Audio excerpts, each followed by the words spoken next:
jalanan buat sholat terawih. Bahkan kalau saudara melihat banyak masjid-masjid sekarang ini kosong, paling beberapa saf. Tetapi di jalan raya banyak orang melakukan sembahyang. Haleluya, haleluya, shalom alaikum ya. Salam Aki. Aku kabarkan Injil keselamatan.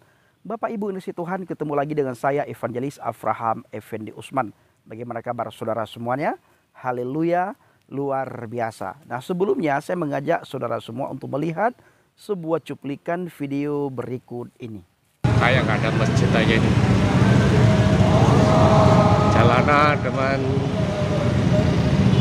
mall kelilitan.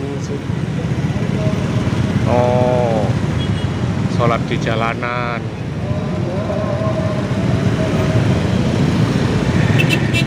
Oh, gile. Jalanan ganggu orang lewat.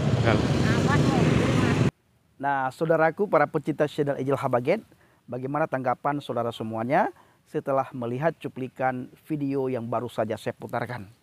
Nah, tentunya ini sangat bikin kita elus dada ya. Karena tempat ibadah sudah disediakan oleh pemerintah. Banyak masjid di bangsa dan negara kita. Berapa kilo kita menemukan tempat sholat. Beberapa kilo kita menemukan tempat sholat. Dan tempat sholat itu banyak yang kosong. Kalau kita melihat tempat sholat saat ini Bapak Ibu banyak sekali tempat yang kosong. Tetapi bisa-bisanya orang-orang yang baru saja kita melihat di cuplikan video, mereka sholat di jalan-jalan ya. Nah, apa mereka tidak berpikir mengganggu orang yang beraktivitas dan sangat mengganggu ketertiban umum, sangat mengganggu lalu lintas. Sementara di lain sisi Bapak Ibu, seperti yang kejadian di daerah Cilegon, itu gereja, di saat kita ingin bangun gereja, mereka malah mengajak demo dengan secara damai. Demo secara damai, tetapi tujuannya supaya gereja tempat ibadahnya orang Kristen tidak boleh dibangun atau tidak bisa dibangun, atau pemerintah tidak memberikan izin untuk membangun tempat ibadah bagi umat Kristen. Nah, ini sangat disayangkan. Mereka banyak tempat ibadah, banyak tempat sembahyang, masjid di mana-mana, surau di mana-mana, menasah di mana-mana, tetapi mereka tidak pergunakan tempat itu dan mereka mempergunakan jalan umum untuk mereka melakukan sholat sembahyang. Nah, Bapak Ibu, saya mengajak saudara semuanya untuk melihat apa kata Injil Matius 6 ayat 5. Dan apabila kamu berdoa, janganlah berdoa seperti orang munafik. Ini luar biasa Bapak Ibu.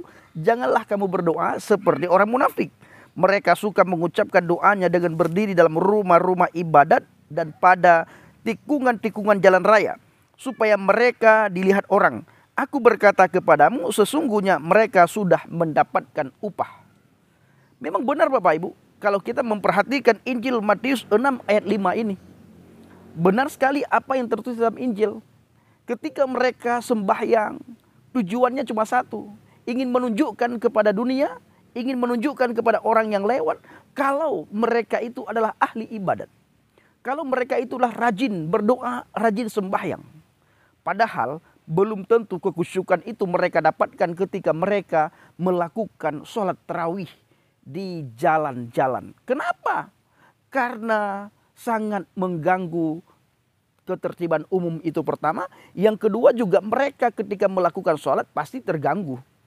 Kenapa saya katakan terganggu? Otomatis di belakang mereka itu lalu lalang mobil, motor, dan pejalan kaki. Dan suara mobil, suara motor, suara orang yang berjalan kaki itu pasti mereka dengar.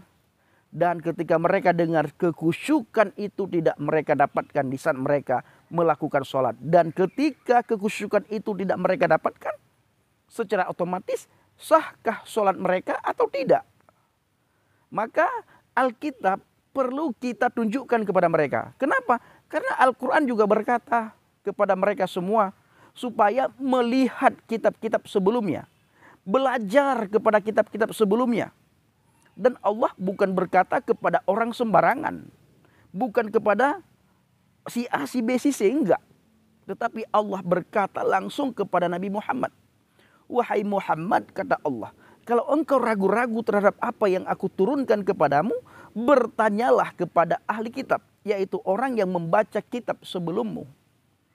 Nah, sama halnya dengan saudara-saudara kita saat ini yang melakukan sembahyang di jalan atau di simpang-simpang yang sangat mengganggu ketertiban umum. Masjid mereka sudah disediakan oleh pemerintah, musala sudah disediakan, surau sudah disediakan, tempat pengajian-pengajian yang lain sudah disediakan, tetapi melakukan sholat di jalan, membaca Al-Quran di trotoar. Nah, ini sebenarnya menunjukkan betapa mereka ingin berkata kepada dunia, kami adalah orang yang ahli ibadah. Ya, bahkan di situ timbul sifat ria, kalau saya boleh katakan. Apa itu sifat ria, Bang Pendi? Sifat ria adalah sifat yang suka memamerkan ibadah. Ketika melakukan ibadah, dia pamer. Ketika sembahyang, pamer. Sedekah, pamer. Bantu orang, pamer. Berdoa, pamer. Itu adalah sifat orang yang ria. Nah, maka Alkitab sangat melarang kita untuk melakukan hal-hal yang seperti itu. Alkitab berkata kalau kamu melakukan seperti itu, otomatis di dalam hatimu itu kamu ingin dipuji, dipuja oleh orang, dan kamu sudah mendapatkan pahala dari pujian orang-orang yang melihat kamu lagi beribadah. Ayat yang selanjutnya Bapak Ibu masih dalam Injil Matius 6, 5 sampai dengan 7.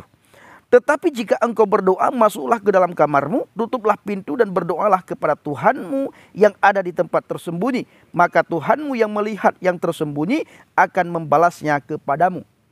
Lagi pula dalam doamu itu janganlah kamu bertele-tele seperti kebiasaan orang yang tidak mengenal Tuhan. Mereka menyangka bahwa karena banyaknya kata-kata, doanya akan dikabulkan. Nah, saudaraku para pencinta channel Injil Habagen, saya dulu waktu berada di dalam agama seberang juga punya pemikiran seperti itu Bapak Ibu. Ketika saya mengenal Tuhan dan pikiran saya diperbaharui oleh firman Tuhan, saya bisa merasakan betapa baiknya Tuhan. Tuhan memberikan kepada kita ini simple Bapak Ibu. Tetapi kita yang selalu bikin ribet, sudah memberikan tempat untuk saudara kita yang mayoritas di bangsa dan negara ini.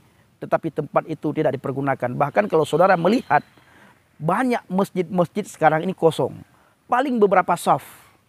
Tetapi di jalan raya banyak orang melakukan sembahyang. Apakah ada kekhusyukan di saat mereka melakukan sembahyang di jalan raya dengan lalu lintas? Ini hanya mereka yang tahu Bapak Ibu. Tetapi kalau kita melihat tidak ada kekhusyukan di situ. Ya, tidak ada kekhusyukan di situ. Maka sekali lagi saudaraku para pencinta channel Injil Habagen, kita harus sering memberitakan firman Tuhan, memberitakan Injil. Karena tidak ada alasan bagi kita untuk tidak melakukan penginjilan, untuk tidak memberitakan Injil. Kalau saudara tidak bisa berpergian, saudara bisa mempergunakan Android, HP saudara. Saudara bisa buka akun, lalu saudara bisa ceritakan bagaimana baiknya Tuhan. Bagaimana kebaikan Tuhan yang sudah saudara alami. Lalu saudara bisa ceritakan bagaimana Tuhan telah menyelamatkan saudara. Lalu saudara bisa menceritakan bagaimana Tuhan telah memisahkan saudara dari dosa saudara. Dan bagaimana saudara bisa menceritakan bagaimana saudara bisa mengenal pribadi Yesua HaMasiah. Dan saudara bisa ceritakan kalau saudara mau masuk surga, apa yang harus Anda lakukan? Saudara bisa pergunakan media sosial untuk melakukan penginjilan. Karena tidak ada alasan bagi kita untuk tidak melakukan penginjilan. Baik atau tidak baik. Ada waktu atau tidak ada waktu. Injil harus disampaikan. Kenapa? Ini satu dorongan, satu perintah langsung dari Tuhan. Amanat agung.